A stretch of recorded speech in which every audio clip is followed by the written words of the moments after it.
Hey everyone, and welcome back to Master Your Life Beyond the Boardroom podcast. I am your host, Luke Beastall, and do you know what? I'm going to put the spoiler alert out there already. I have a very, well, let's just put it promising but exciting guest on the show today, and his name, would you believe, is Luke as well. So it's going to be a great episode. I don't even need to really give this guy an intro, but I will just give you a little bit of an insight because we had met through a mutual friend, and Luke has he'll touch into this obviously when we go into the episode, but he's got a very similar background. He's been in football like myself. Obviously, you guys have heard my story, and we're going to tap into a bit of that.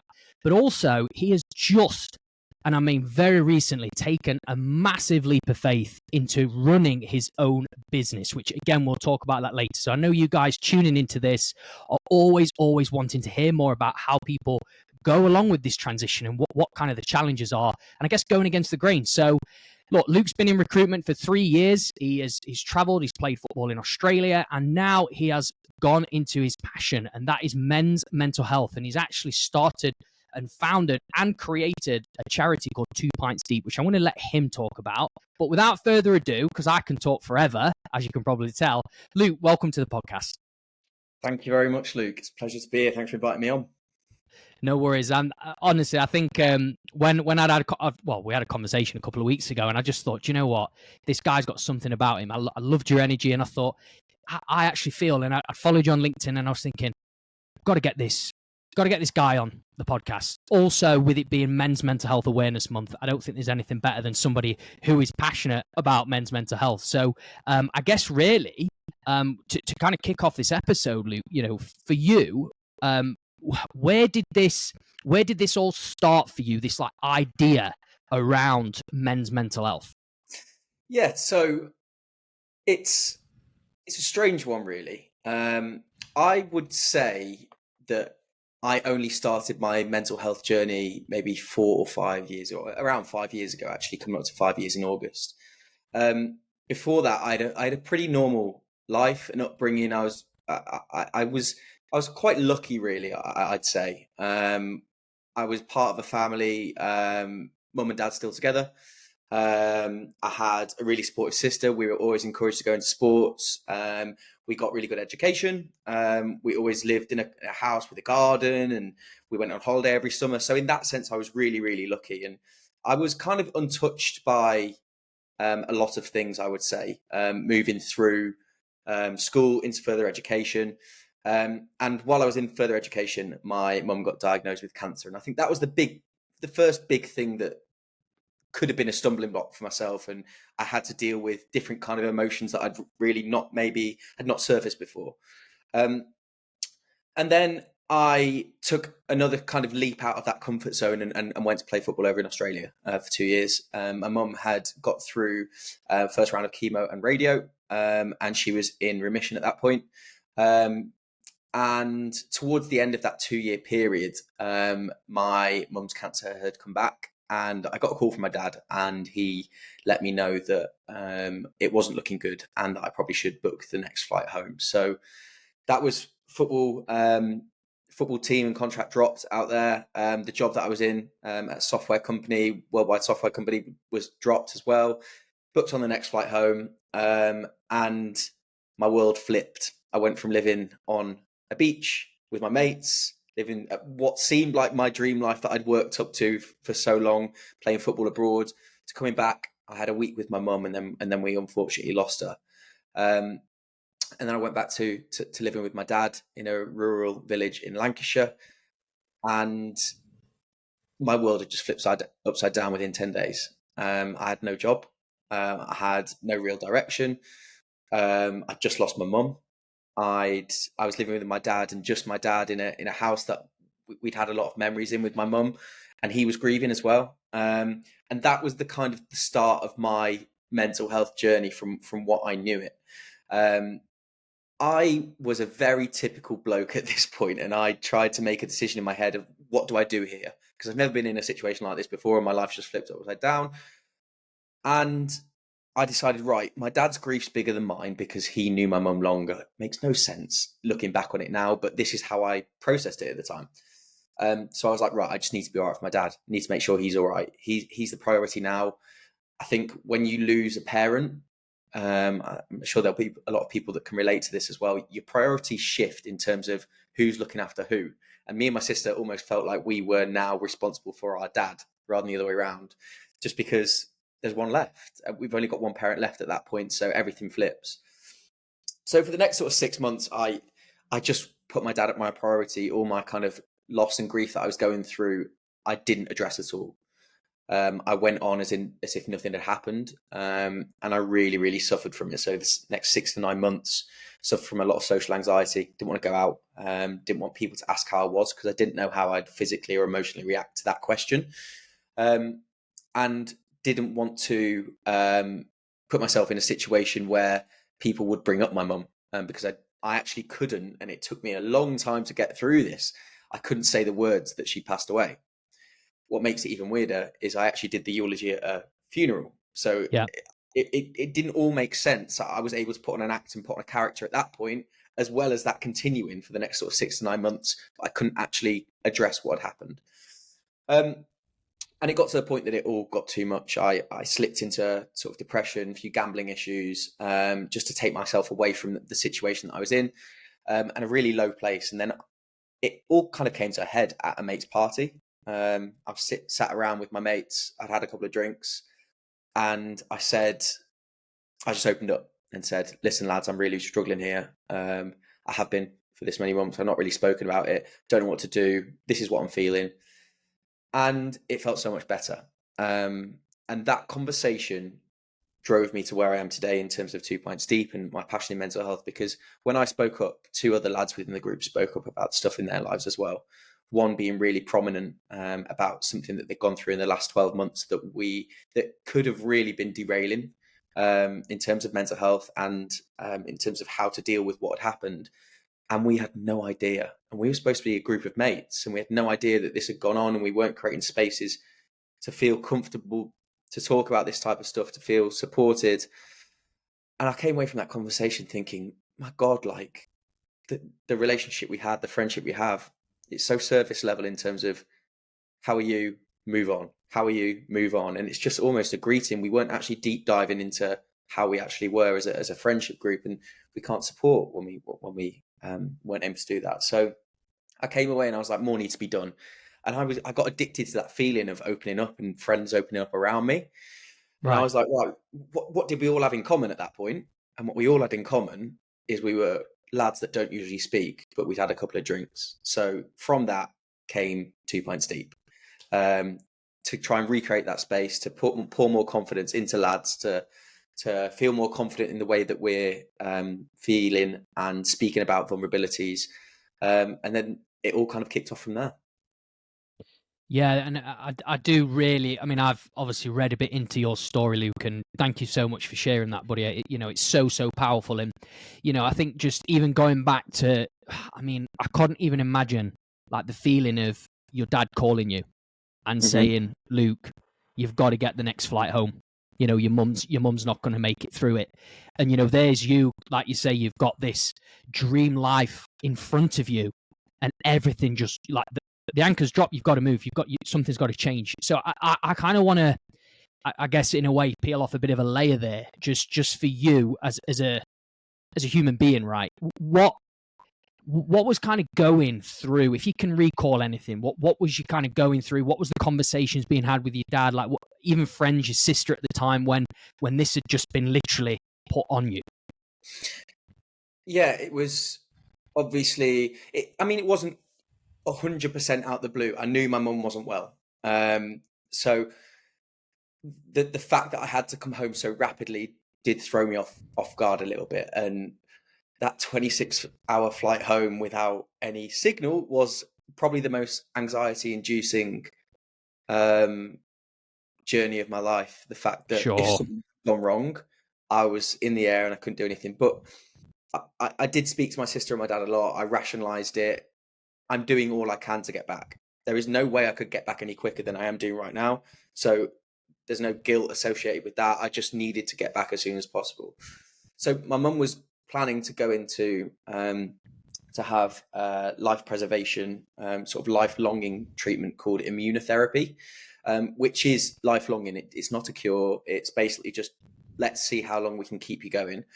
Hmm. And that's what I was coming home for, to be part of that and be part of the life prolongation, if that is a word.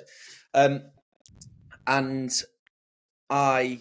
when I got home, we basically got mum in the chair, and her blood pressure was too high to start the actual treatment.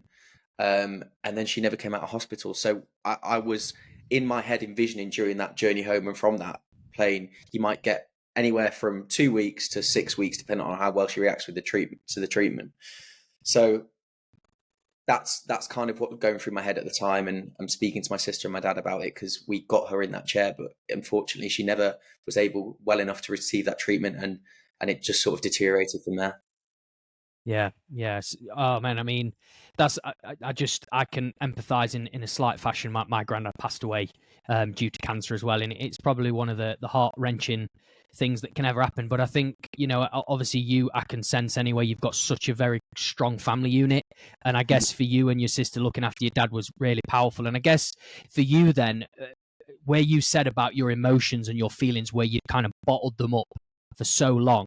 And I guess you kind of relearned. You had to get in a tune with yourself, and I guess feel, see. It's like all these senses that kind of come to you. When did that? So when did you start to feel that slight shift where maybe you could grieve and cry with no sort of holding back? Because I know as a guy, I mean, I know when I've been to funerals, and I'm not scared to kind of share this, is that I've really, I'm holding back. I'm trying to pull back the tears in my eye. My eyes are just wanting to bawl, and I'm like thinking, hold on a minute. It's okay. It's okay to cry. It's as a man, but you still try and hold it back. Yeah. I mean, it's there's so many barriers to. I mean, I love a cry now. I'm all for it, because the Good, amount yeah. of times that it I remember that there was one time that my dad was away. It was only a couple of months after my mum had passed, and there was a run, a local run. She was part of a running group, and they'd sort of jigged the why they were doing it, and they were all running t-shirts of my mum, and did the Oh, race for her. And I managed to do it with her, with a friend, and it was a really emotional and lovely day. And yeah. I didn't cry the whole way through the day. Everyone else was crying. I didn't cry. I got home that evening, and I don't think I've ever cried as much in my life, just completely outpour of emotion. I think that shows what I was doing during that period. Yes. I was bottling up everything to try and make other people feel okay about this situation. I'm a Right. chronic people pleaser. So, Right. There we go. Yeah. yeah. So my kind of first thought is, how do I make everyone else feel comfortable in this room? And then I'll deal with my stuff later. And that's exactly what I did for that period of time. Yeah, that when you just said there about the chronic people pleasing, I guess anyone listening into this, I could feel that from you back then, what you were sharing about how, yeah, you wanted to make everybody else feel okay, and it'd be a special day for them when, like you've just said, you now love a cry, and back then it was more just like, no, I don't want anyone to see me crying. But for you then, back then, when maybe you were trying to hold back on this crying and maybe letting people in, letting people into your world, what do you feel, looking back upon reflection, was probably the main reason that you was kind of acting that way in front of those people? Like what kept you just bottling it up and pushing it away? It's a good question. I'd say probably inexperience in those situations. I'd had a really good life up until that point. I hadn't Right, really been able to have too many of those lived experience before that I'm able to learn from. But also, I I guess I just really didn't understand my role within it all. There was probably a bit of guilt within me that I'd been away for 2 years whilst my mum's not been well as well. My mum, right, okay. and I said this to her, and I said multiple times, like, I will come back, I will come back. I actually came back for a 3 month period during it all, just to take her to and from her chemo, because she went through another round of chemo.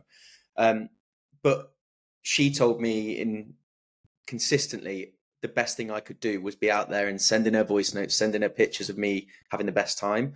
Oh, So I suppose a little bit of guilt maybe from that within there, that my family had to go through seeing her deteriorate and I didn't. So then now's my time to step up. Was probably an innate feeling looking back on it that I think caused me to act the way I did.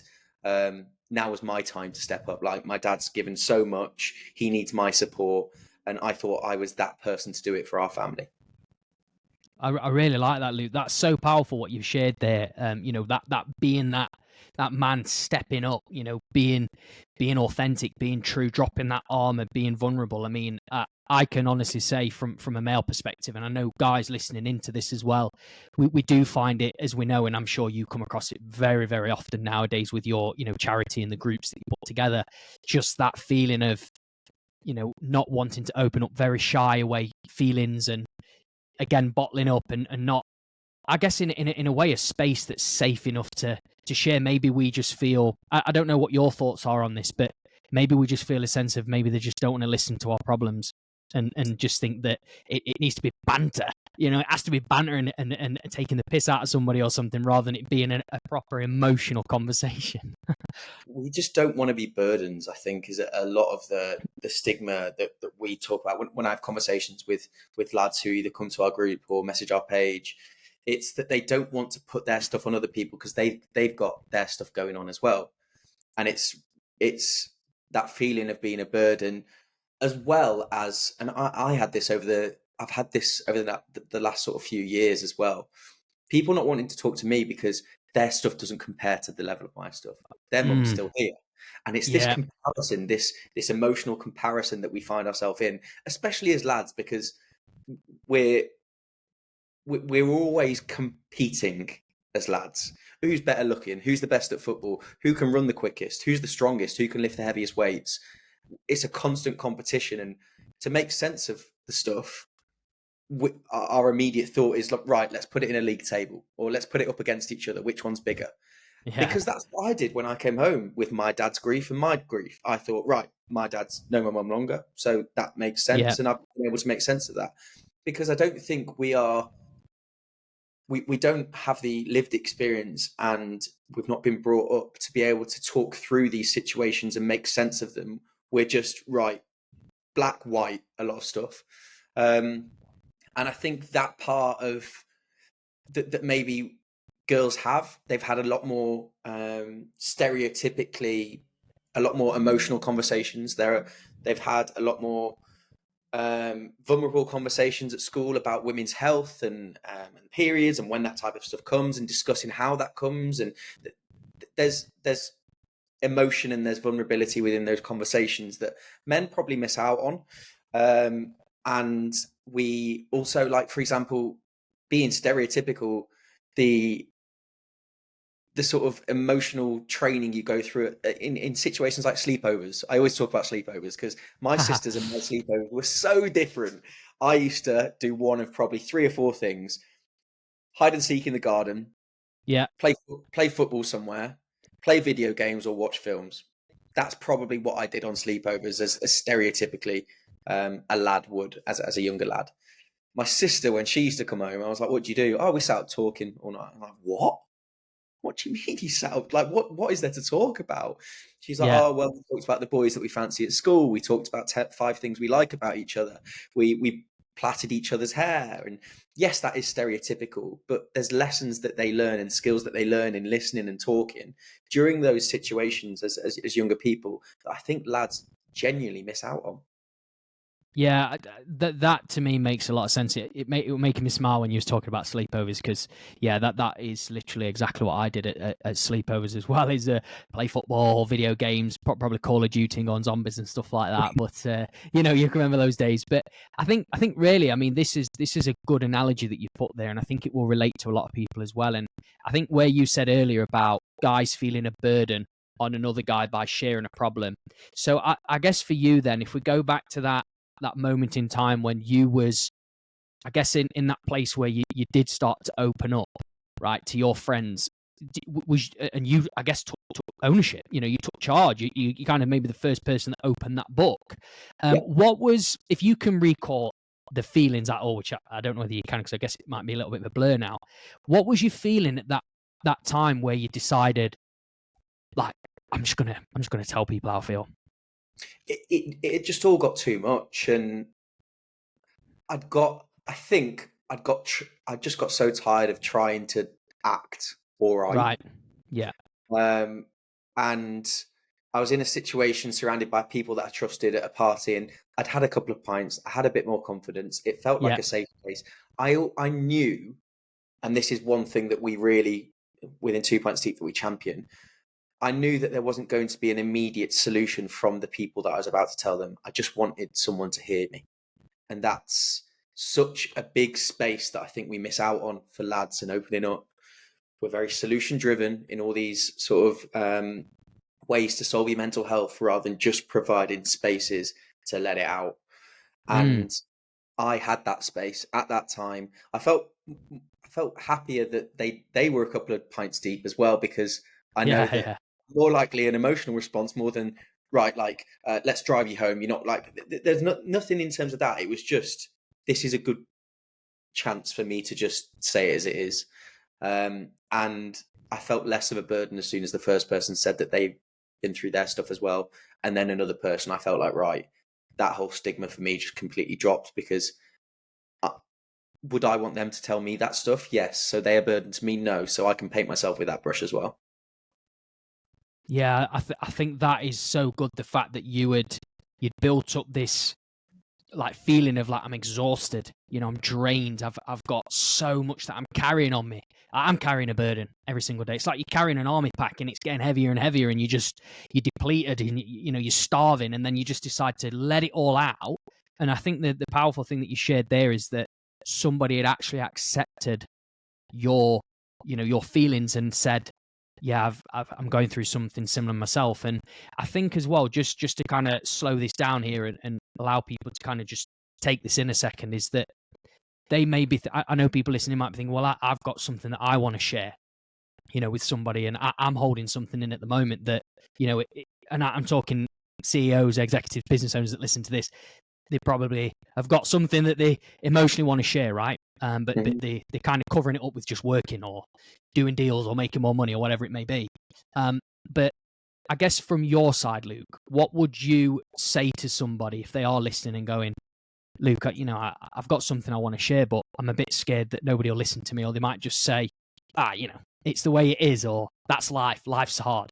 And then it don't Yeah, feel like they've got that empathy or that space. Yeah, I just wondered what you would say to somebody if they've got something like that. it's tough. It is really tough. That's a tough question to answer. Yeah. But what I always do in this situation is ask people to flip it on their head and think of one person that they really care about, and think if they were going through what you were going through, would you want them to speak to you? And then think about what that person, how that person would maybe approach you, how they get that conversation, but also how they react to you telling them about your stuff. And it's going to take a leap at some point. There's got to be a point where you're just like, right, I'm going to do it. But think about different things in terms of the environment. Where would you want to do it? Where do you feel most comfortable?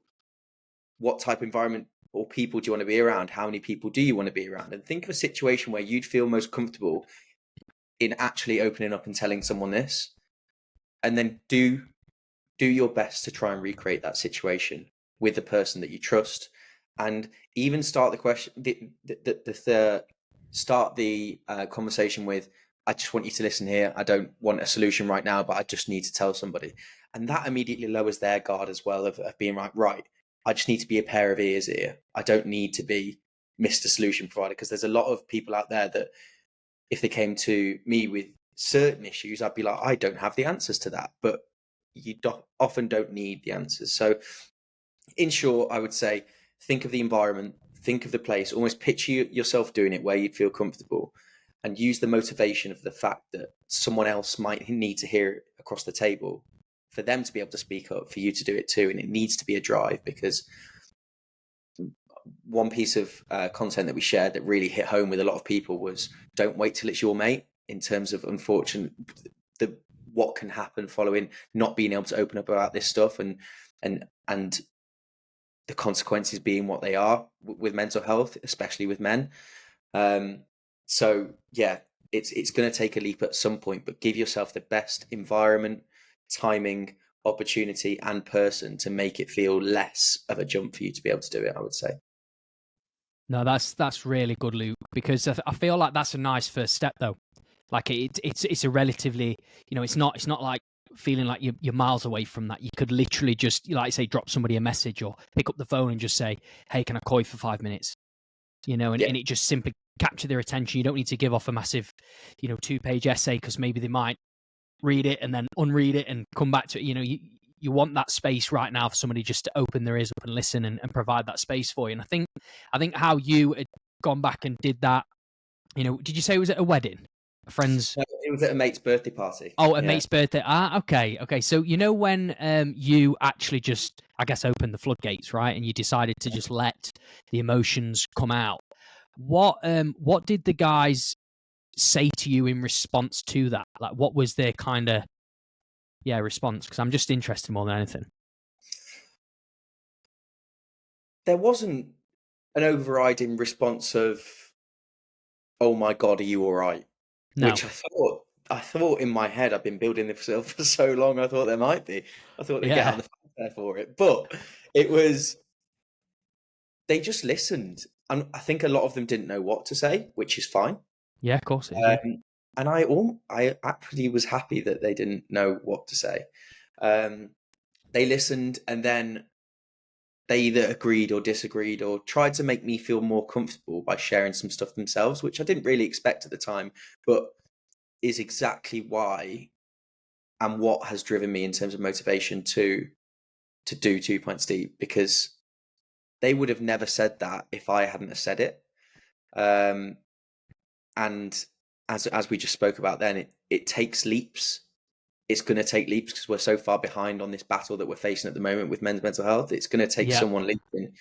But they basically managed to open up themselves, a lot of them. And there was even a lad who said, "You know what? I'm completely unaffected by stuff like this. So it's nice to hear you guys say it, but I just can't relate. But thanks for sharing." And and the recognition of someone's not quite there, but is still open to talking about the fact that they're not there either, but wants to hear my side of the story and wants to hear what I've been through as well. So there wasn't an actual answer in their responses, but there was a lot of recognition of the fact that I was normal feeling the way that I was feeling, but I'd been isolating myself so much that I didn't feel it. And that's what was weighing on me for the majority of that period of time. Yeah. I think what kind of stood out to me there, Luke, what you said about how that one guy, had sat in and listened and said, "Hey, I can't relate," being so honest about it, but it's actually really refreshing, I guess, nice to hear this. And I acknowledge you, Luke, for what you've said, and I respect you for being so vulnerable and letting that guard down, maybe dropping that ego a little bit.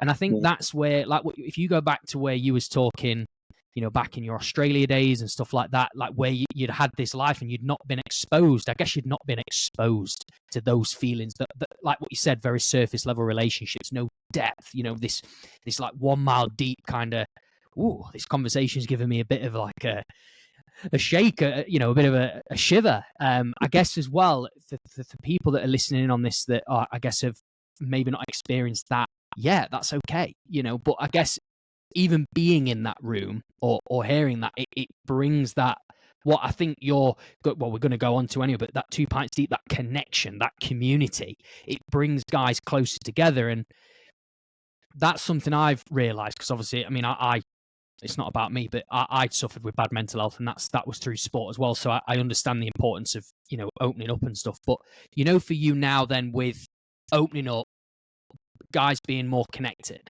and then you decided, obviously, to start creating 2 Pints Deep, which, by the way, I absolutely love that message. But just so people can get clear on 2 Pints Deep, what does that mean to you, Luke? Like, what do you want that to stand for into the world? I want it to be, I mean, it was my way in, right? Being 2 Pints Deep was my way in. I probably wouldn't have said that sober. It was that extra feeling of confidence. It was that, it was that safe space. It was that feeling like, oh, this may not matter tomorrow morning, but here's a weight lifted off. And I'm not saying you need to go and have 2 drinks to be able to speak about your mental health. It's so important. I think I read a statistic that 72% of the UK drink at least one drink a week, let's Oh, say. wow. Something like that. It's around that mark anyway, and that's a lot. I think it's only 12% that describe themselves as teetotal. So there's 88% of people that may relate to this feeling that I'm talking about right now. Hmm. And I think for too long we've been quite with mental health. We've been very prescriptive in the way that we describe solutions, and we're like, don't drink alcohol, it's bad for your mental health, it gives you anxiety. Or don't do recreational drugs, it's bad for your mental health, it gives you anxiety, it gives you depression. Hmm. Or do yoga in the morning, or go and sit in an ice bath. And it's just, I really struggle to relate to the prescriptive solutions to mental health when I was going through it. And I thought there needs to be an in-between. There needs to be a platform here that recognizes the people that maybe aren't quite perfect in terms of routine yet. They still have some demons or still have some troubles, and they still have that community or that feeling of wanting to go and have a couple of pints every week with their Yeah. mates. What can we do for those people, and how can we make that space better in reducing the statistics of people that we are losing in the UK to suicide because of it? So what do I want Two Pints Deep to be? I want it to be the connector between the problem and the solution. The solutions being the amazing community groups, the talking groups, the charity work that places like Mind and Calm do, all these great solutions that there's so many lads in the UK that it all feels a little bit too far away. And I want to create a space in the middle of all of that to come in, talk, start from the places that people and men already feel comfortable. Is it the sports clubs? Is it going on the football on the Saturday? Is it in the changing room with your mates just before a football match on a Sunday league? Is it in the pubs? Is it in the community centres? Where do men feel most comfortable already? And how can we make those places safer is where I want Two Pints Deep to sit. And if we educate during those spaces and we get the conversation moving in a way that people want to find those solutions are more likely to become habits because they're making the decision themselves about what's right for them. And I just think we lose so many men slipping through the net of the problem between the problem and the solution that need our help, that there needs to be a platform in between, a safe space, a feeling of more confidence, a feeling that maybe there's not going to be a solution provided and shoved down your throat. And that's what Two Pints Deep was to me, and that's what the platform is that I want to create for other men. I'm like, but I'm sold, mate. You know what I mean? I'm absolutely, I am. I'm not just saying it. I mean, people are like, yeah, whatever. But I am sold, because when you was talking about the prescriptive solutions, talking from like, go an ice bath for 5 minutes, it'll reduce your anxiety or whatever. It'll help you reduce inflammation, whatever. Go and do infrared sauna, go and do red light therapy, get up at 3 a.m. and read and do yoga, whatever, right? Like, there's nothing wrong with that, that's okay, and it does help. Like, go and meditate in a forest, whatever. But like you say, to a lot of men that again have probably never ever had any of these kind of feelings, and it's just been bottled up and built up for so long, maybe you saying that to somebody like, well, have you tried an ice bath, or have you tried doing a morning routine for 15 minutes? They're not gonna connect with it. They're just gonna go, oh, I'm not bothered, I don't want to do that. It doesn't.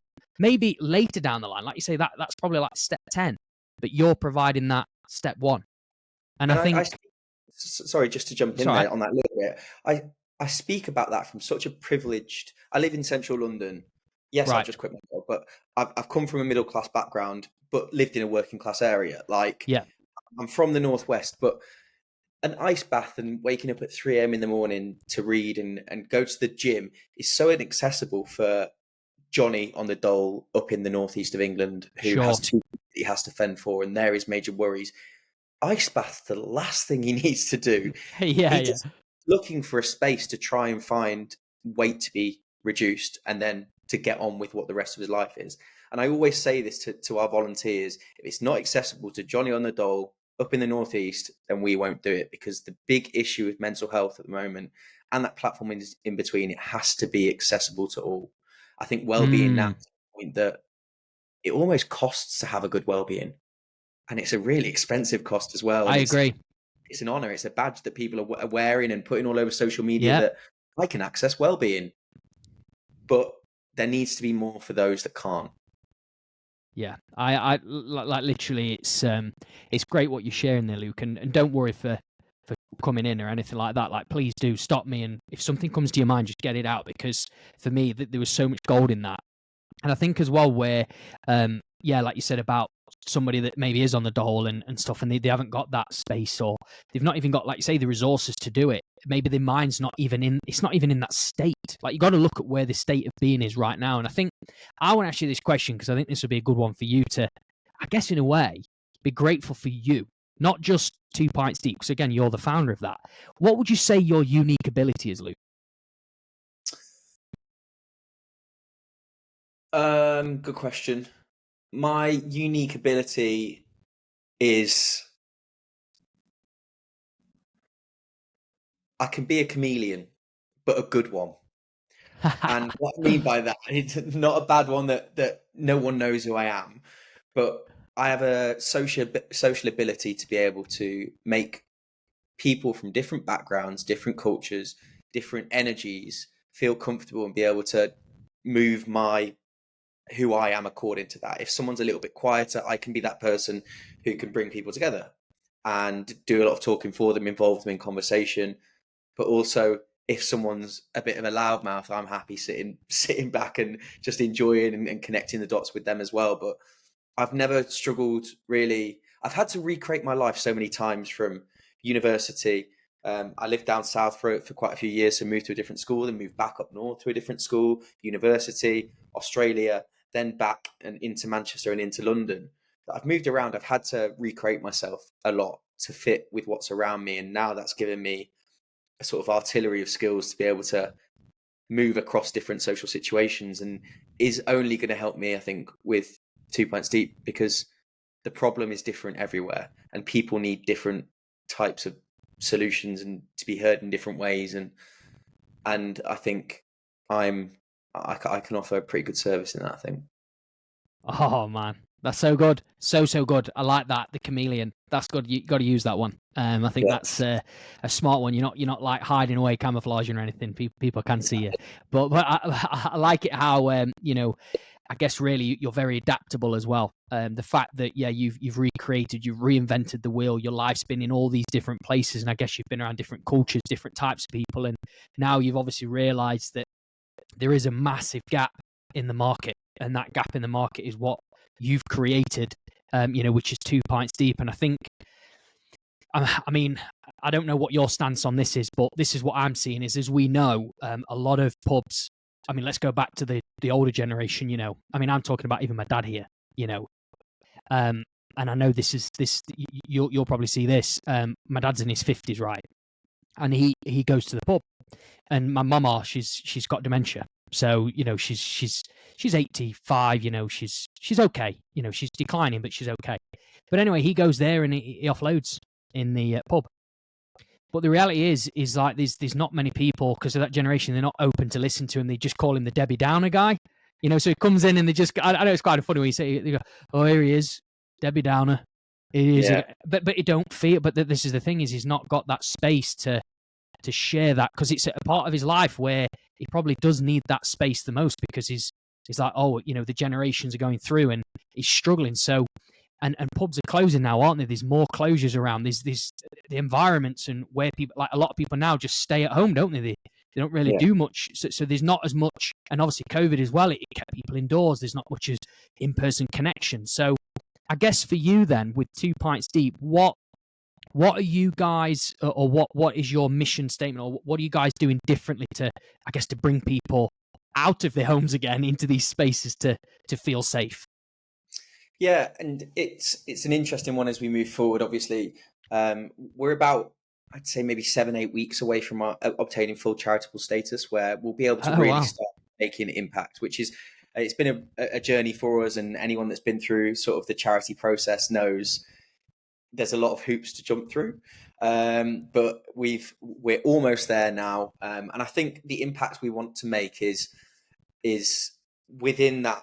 How I view it is 0 to 100% as kind of like as a scale of people that or how people view mental health. 0% being someone that doesn't believe in it, never spoken, believes they're a man and they've got to just man up, and they're sort of surrounded by the stigmas around that, to 100% someone that's completely understanding, goes to therapy, goes to we want to really focus our time, energy, resources, money into that bottom 75%, the Right. grassroots of mental health.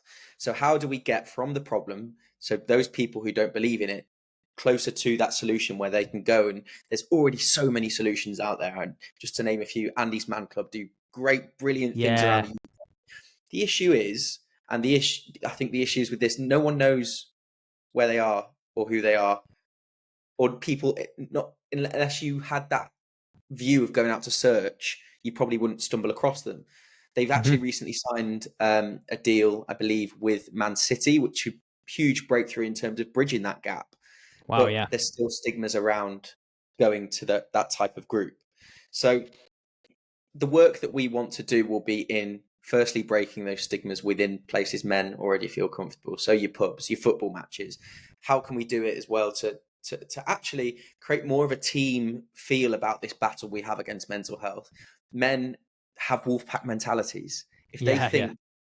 think they need to talk to save their mate, they'll probably do it. So how can we get that going within men? So like, we've got a battle here to be sort of preventative rather than reactive to this situation, because I don't want it to be him across the table. I don't want Mm-hmm. it to be him sitting next to him in football matches. And there's resources we want to put in these areas to be a gentle reminder in this fact that there's there if you need. We're there if you need us, as a reminder that we should be doing this together.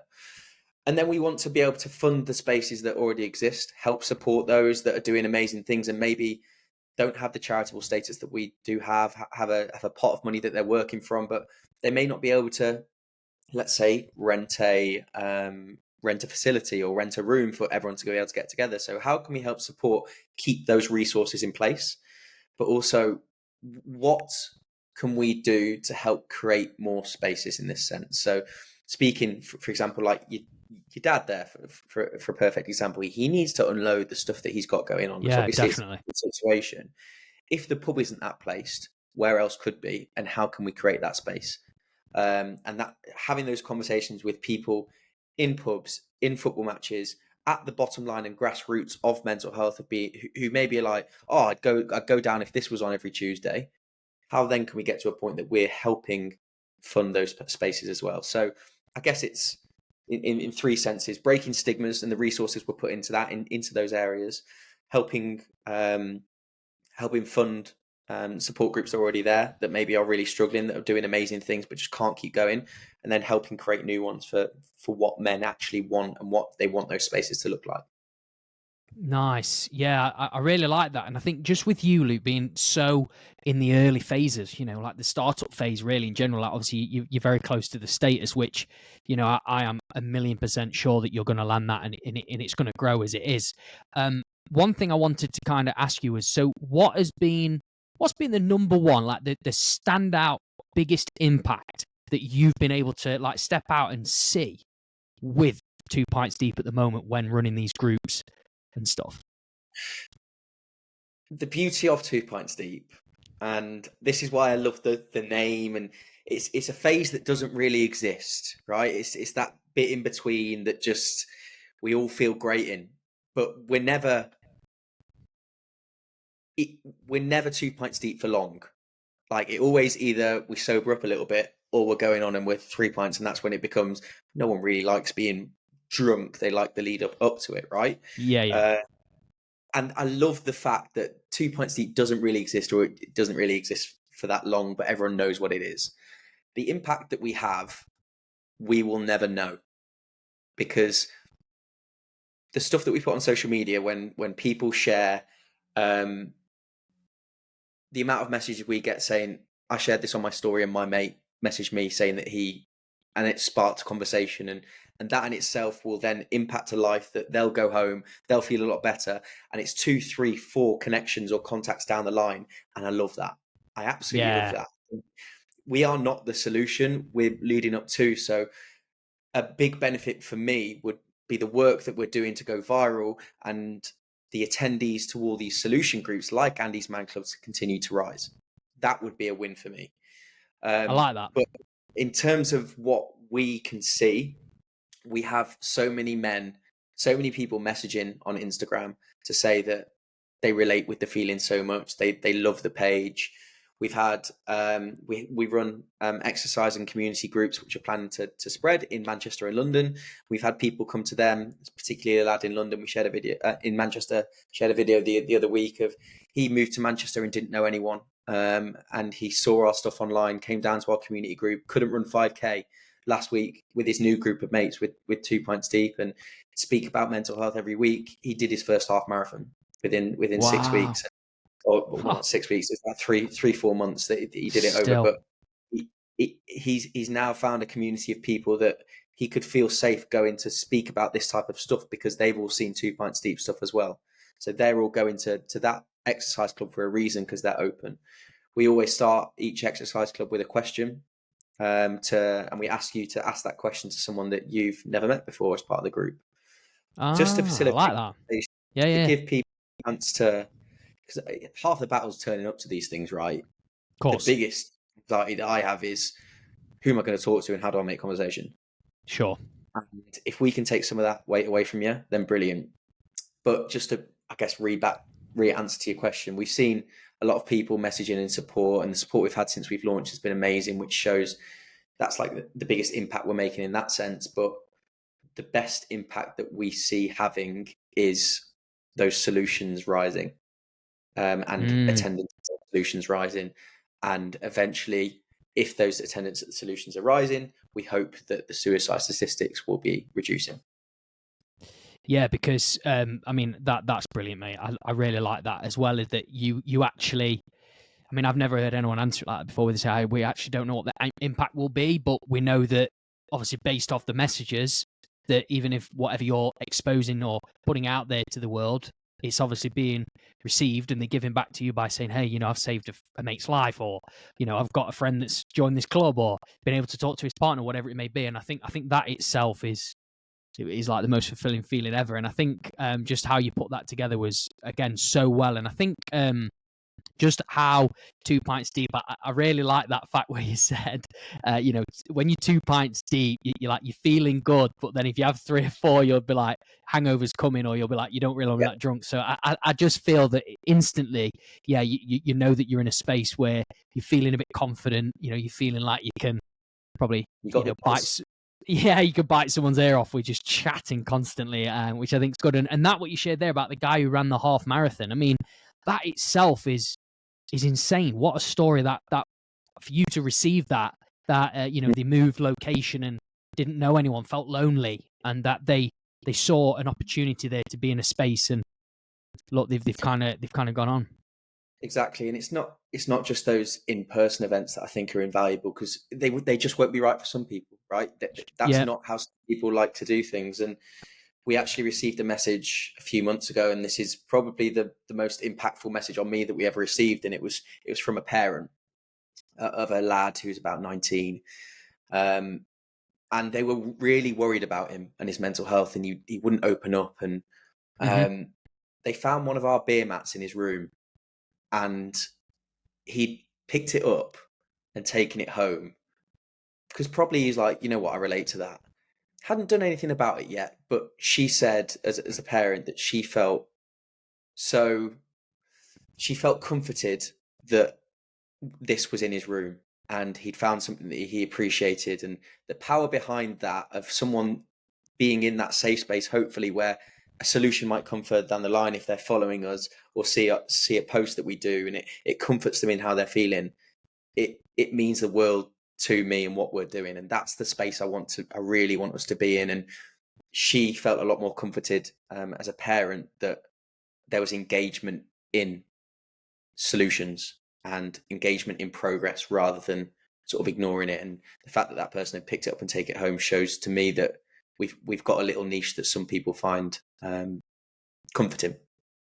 Oh yeah, that's mad. That was in the room though, that they took that away. Now that's pretty epic. And I mean, just so people have a bit of an idea of Two Pints Deep, how long has this community and charity? I mean, I know it's waiting for its status, but how long has it been running for currently?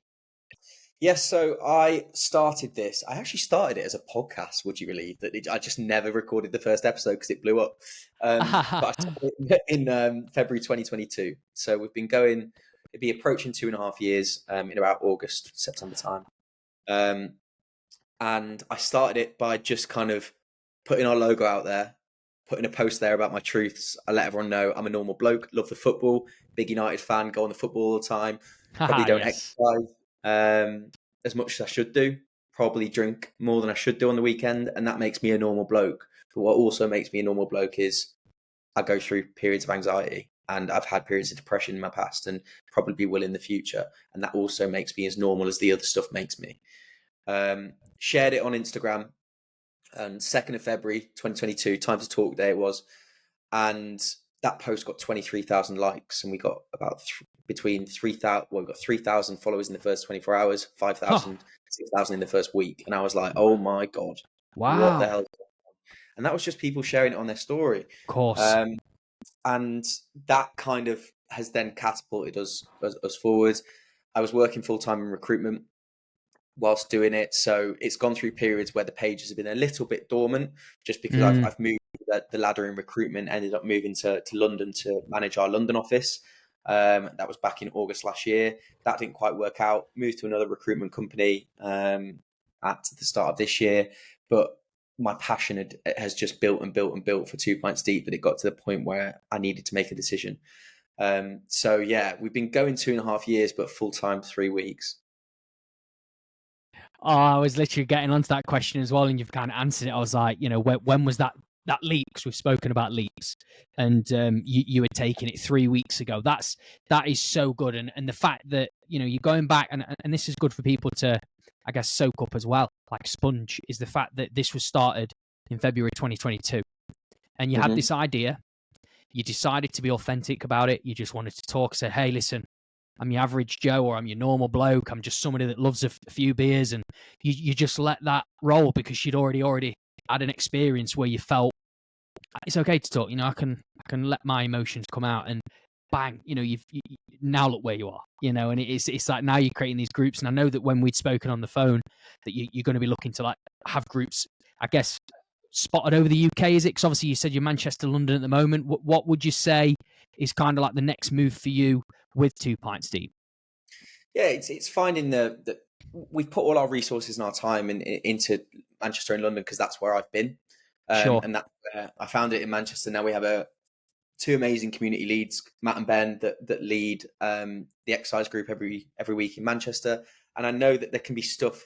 They know the message, they know what we're about, and that can go on in the background of while we're here. So we'll be looking to expand into places that show that hunger and the desire for it too. But I guess that will come once we know that there's definitely going to be received well there, and the people want it, because there may be groups that already do what we do, and we don't actually need right now to put time and investment into that area. So I think our major view of that is that in every community, in every region around the UK, the battle against suicide is different. It's very different in London, fast paced. It's the lowest suicide rate in the UK, London. Oh wow. It's fast paced. It's white collar. There's a lot of drinking. There's a lot of Yeah. socializing inside pubs. There's a lot of access to well-being, and that will be a different type of community-based problem that we have to solve based against somewhere like, let's say, South Shields or Tyneside, where less facilities, less public transport to be able to get to these areas. Like there's less. It's genuinely the weather is not as good as further south. There's a bigger, I guess, social focus put around your football and your pubs than there is maybe in London, where they have access to different well-being opportunities and stuff like that. So our view of it is, how can we get into these community groups, but how can we help solve their problems while we do it? And each one is going to be different. So that's why I think community-based approach is the best way to go for us. Yeah, I think what you've just said there about the community, and obviously I've seen you've been doing a bit of activity with like the run clubs and stuff like that. I mean, I've noticed those been kind of fast evolving. I've seen it in London a lot and stuff. I mean, even for me, I'm doing a running club with yoga. We like do a run and then go into like hot pod yoga after, and it's like Nice. a nice mix. It's a transition of like, oh, I've done a run and I can now, be in the heat because it's like Yeah. 37-degree heat and you're just like sweating it out and you just feel like you've got that recovery. So yeah, I do feel you on that one. And I think what I wanted to kind of also talk about, Luke, as well, because I think you've obviously come through a mass like that, like the leaps in your life, I think have been quite monumental, But if you was to kind of pick out one moment in your life, like the biggest leap of faith where you're like, do you know what? I had no idea what was going to go on. I felt like everything was going against me, but I still decided to go through with that leap. Which one would stand out most for you?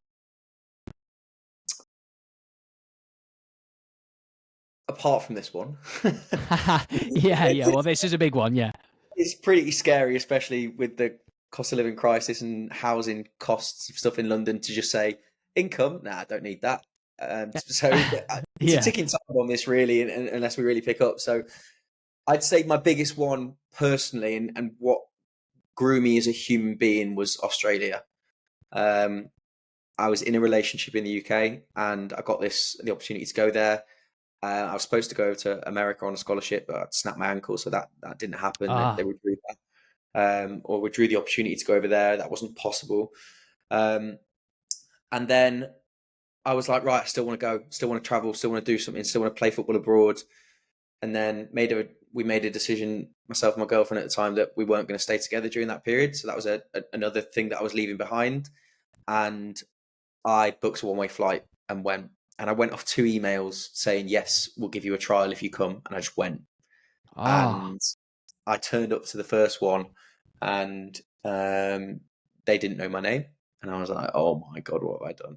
But then some guy came out. I was like, oh no, Luke, yeah, I remember. Yeah. So then I managed to get a trial there. Luckily managed to get offers, so I could play. But it was just a leap of faith that I went over. I was the other side of the world, didn't know Mm, anyone. I remember sitting in Hong Kong airport at the overlay and just being like, yeah. what am I doing? I had such, like, I had such comforts. What am I doing here, and doing it on my own? So having to make new friends of different ages, the people that are traveling, different, I guess, viewpoints to those I'm used to, different areas of the world, international friends. That was a real tester for me. But that's really helped. I guess it helped with my chameleon strength moving forward, being able to go over there and do this type of stuff. I was just going to say, I think just hearing that, and I'm sure the listeners will agree, that you can see now the traits, the things that's gone through your life has kind of carried you through today. Like you've just said, yeah, so that, like you're like talking about it casually. Yeah, there's a cost of living crisis. Income now, no problem. We're all right. We'll do it. But, it is a ticking time bomb, but it's a leap of faith, and you've got this message and you're very passionate about it. And I think that in itself, I mean, massive respect for you, Luke, because you're going against the grain. You're fighting for what you're passionate about, and you genuinely want to give back to people. And just even anybody hearing this today, just from a male perspective on suicide rates, are you okay to share what that current rate is, that statistic, just so people can be like, oh, because it is pretty scary, isn't it? Yeah, really scary. And last year's figures have come out, and it's an average of 13 men a day that we lose in the UK, just over Ouch. 13. Mm. It's gone up since the previous figures ever so slightly, and 75% of all suicides at the moment are male. And we've had people ask before, do you do any female support and anything like that? And our answer is no. We are very specific in one particular problem. Yeah, If our content helps females, brilliant, sure. absolutely brilliant. But I think we'll be surprised how much can be done for every gender's mental health if we sort the male crisis out. I think a lot of potential other mental health crises could come with women, could come from men not being able to share their feelings, them feel anxious about that, and relationship worries, and men potentially that have different ways of getting rid of their anger and emotion that isn't talking. And obviously things like domestic abuse arrive in certain areas that are, I think, come from men not being able to function in the right way. There's obviously certain other factors that can add to that in terms of your upbringing. I don't want to go into that too much, but Yeah, yeah.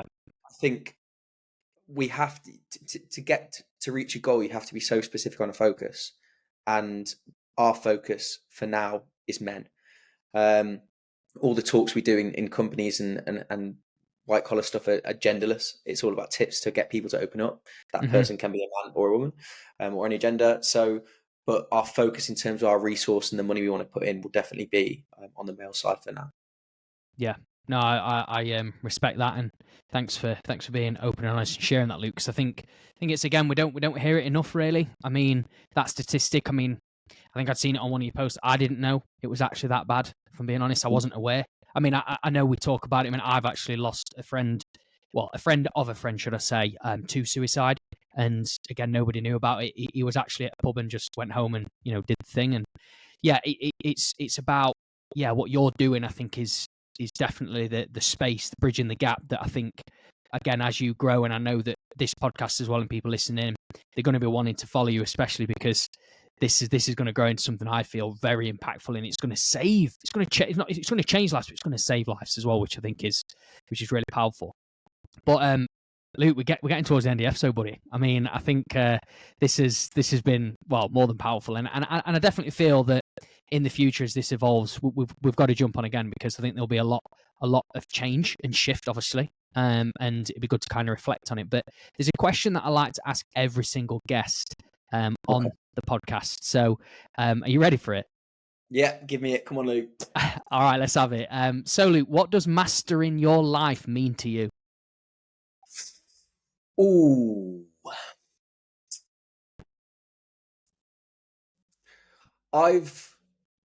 This may not answer the question directly, but I think it's important to raise. Mastering my life and mastering my potential, or filling my potential, is vital to me, as it's something my mum always wanted from me.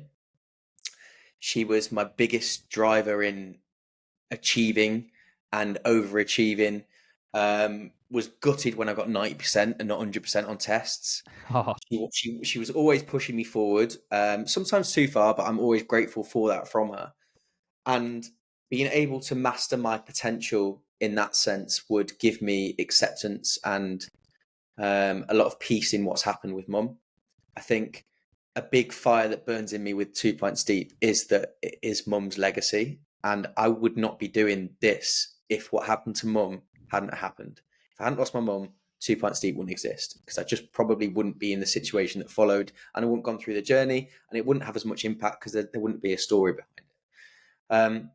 So in terms of mastering my life, fulfilling my potential in that sense is really important for me, for that legacy feeling, and making sure that mum, that there's the final stage of grief is acceptance. And although I don't fully accept what happened in the way it happened, I accepted that it needed to happen for a greater good, and that's what keeps me going, and the fire burning inside me about motivation for this and the direction I'm going. So that's probably my answer to that question. Oh, Luke, honestly, it's your answer. So there's no way, right, wrong. It doesn't even have to be mastering your life. It could just be a version of that, whatever that is to you. And I absolutely heartfelt felt that from you as well. It was so powerful, man. Like so powerful. And this episode has been ridiculously good. And I'm so excited to put it out to the world, because I know so many people will be moved by it. And I think just a few words from me before we kind of go into the final bits. You're a top guy, Luke. Like you've really come out. Yeah, you've really come out and stepped up. You've risen above what I guess most people would do it in that moment in time. And what you're creating, I think, is just going to be so good for people. And again, I'm going to say it, accessible for people to be a part of. There's no stigma. There's no certain judgment, no comparison. Let's eliminate that word from people's terminology. You're allowing people to come in, and I just want to say massive respect for you for that. Thank you. Really appreciate that. Brilliant. And just final notes from me, Luke. Where can people find you? Because I know people are a bit itching, like, where can I find this guy? Yes, you can find us. So we've recently launched our website, which is brilliant. So www.twopintsdeep.com. That goes into information about our aims, our progress, my story, apart from that, our biggest platform is probably Instagram, with the content that we share, with some really, really cool content upcoming, and just constant reminders that you can share on your story or share with friends that are ways and avenues to open up. We have our Euro 2024 beer mat campaign as well that's out at the moment. So if there's any landlords of pubs or people in pubs that would like to see this, we are giving limited batches out for free, and there's an optional donation to what we're doing, but we want to get these out and about as much as possible to be seen, and there they can be found on our Instagram as well, so more details on that there. Otherwise, you can follow my journey in terms of the professional side of things on LinkedIn, so more than happy to connect on there too. Oh, mate, so good, and I'm TikTok. I'm doing my journey on TikTok. So for any TikTok who want to hear this voice, I tell you what, having to record my life has been the bane of my life. I look like a right Wally walking down the street with my phone out. But you know what? Like, it's got to be done, hasn't it? People, you have to get things out there, and it's a great way of doing it and telling a story. So we're 3 episodes into Two Pints Deep, the journey, with the 3rd episode going live today. So yeah, check it out on there as well if you have that platform too. Oh, Luke, brilliant. Well, I'll ensure as well, like, obviously we'll chat after. I'll ensure that I've got all of the right links, notes in obviously the section, so people can literally find you everywhere. They can, I guess, go across every platform, because obviously there's many ways they can find you. But final thing from me, mate, I just want to say it's been a privilege to have you on. What a fantastic episode, and thanks again, mate. Thanks, Luke. Appreciate it.